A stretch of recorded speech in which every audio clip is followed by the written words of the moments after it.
New York City is one of the busiest, noisiest, but most popular cities in the world.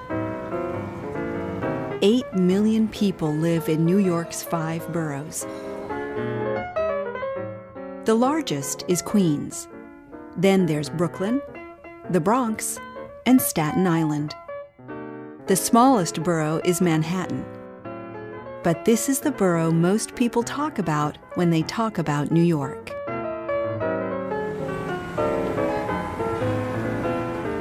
For people who love city life, New York is the perfect place to live. And for visitors, it's the trip of a lifetime. There's so much to see and do. It's got amazing shopping and restaurants,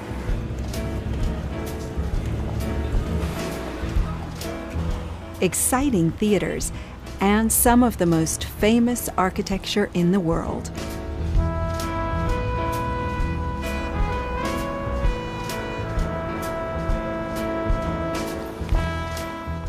But not everyone enjoys New York life.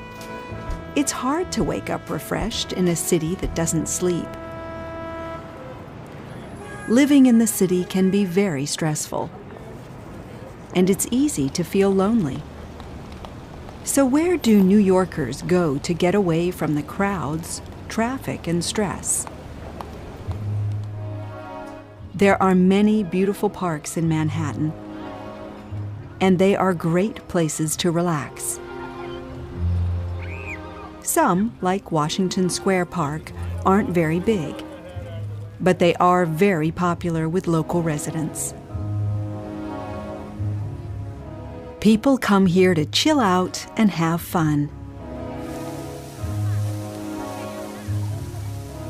Central Park is 2.5 miles long and half a mile wide, and it has over 35 million visitors every year. When you're in Central Park, you can forget that you are in the middle of a busy city.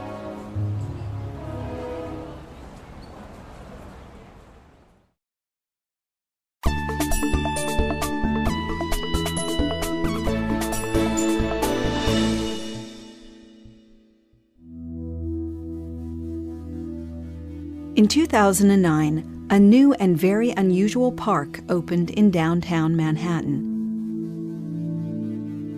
The new park, called the High Line, is now one of the city's most popular attractions, and it's easy to see why people love it.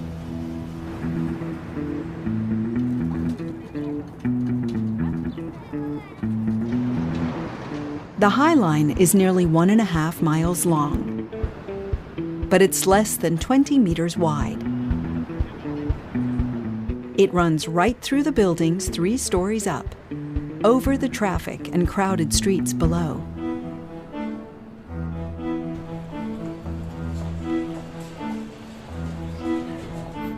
Before the High Line was a beautiful park, it was a train line. The High Line opened in 1934.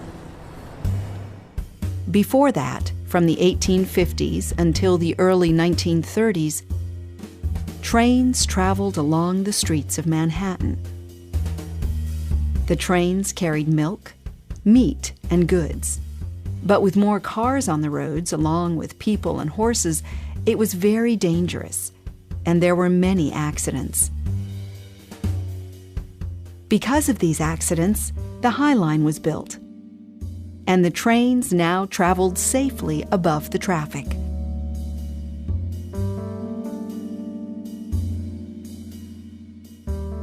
Trains used the High Line until 1980, when the train line closed.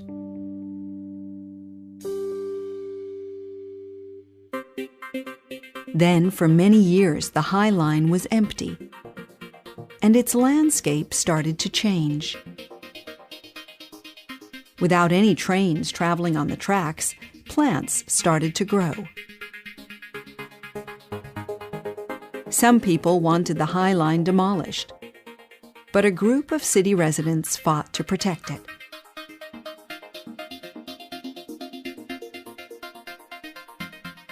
They dreamed of making the old train line into a park in the sky.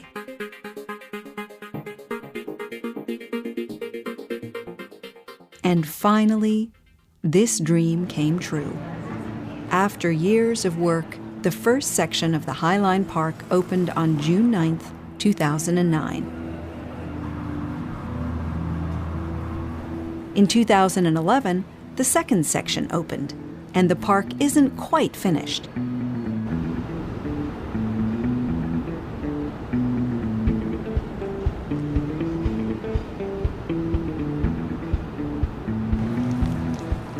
But already 3 million visitors come to the park every year.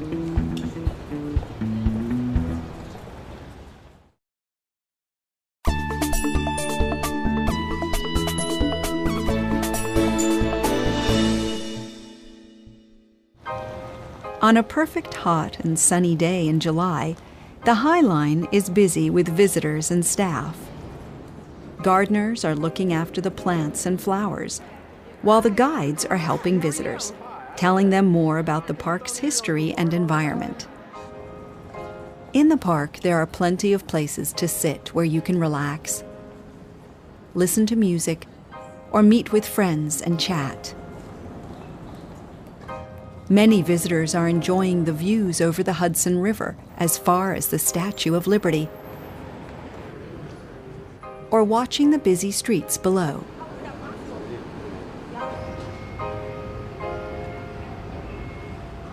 So what do today's visitors think of the High Line?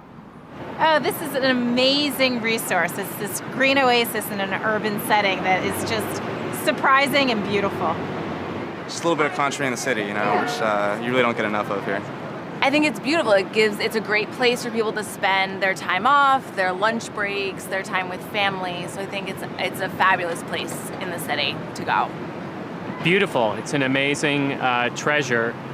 We just arrived an hour ago and have just started walking along it, but it's amazing to see the sights of the city and all the foliage, all the green trees and plants, and all the people enjoying the beautiful day. The High Line is an amazing success. It's a pathway of flowers and grass that runs through neighborhoods where many people haven't got gardens. For local residents, it's a place where they can chill out and escape the stress and noise of the crowded city. And for visitors, it's an opportunity to explore New York's amazing architecture and experience one of the world's greatest cities in a very different way.